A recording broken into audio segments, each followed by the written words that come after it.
RTI and MTSS are very similar in that they're tiered supports for students.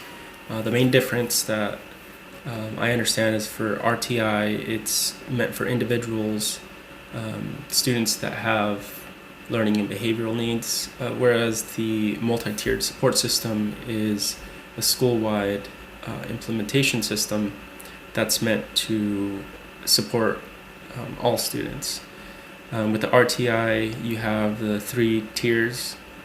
The first being the class-wide system that requires quality instruction that is data-driven and evidence-based.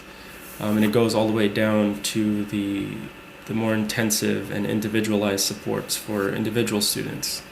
From what I understand, the RTI can be part of the multi-tier support system in a school. And some of the school-wide practices that could be put in place are peer learning.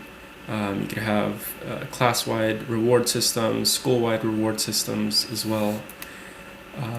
So that's something that we have implemented in our classrooms, in the ED classrooms at Oroville High School.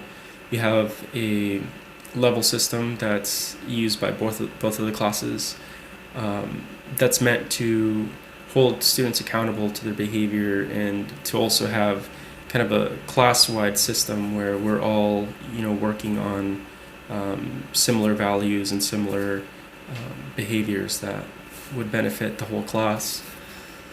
In terms of cyclical progress monitoring, that is something that I equate to kind of the data tracking that we have in between IEP meetings, and that's something that we've been doing a lot this year because we've had a lot of meetings, and I've found it to be really helpful because we're constantly keeping students updated on how they're doing in the classroom, but also the IEP teams, which includes the school psychologists, clinicians, teachers, and parents. And we've had positive and negative outcomes. So we've had some students where we've had to meet constantly because their behavior plans are in place, but we're still not seeing changes in their behavior.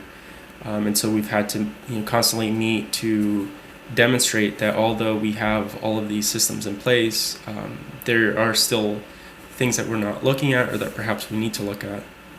And we've had some really positive meetings where some students have made exceptional progress this year, and we've looked into adding mainstream courses for the following year.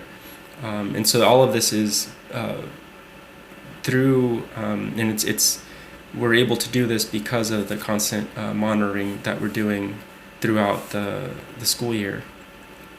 Something that helps us is keeping in contact with the IEP team in general.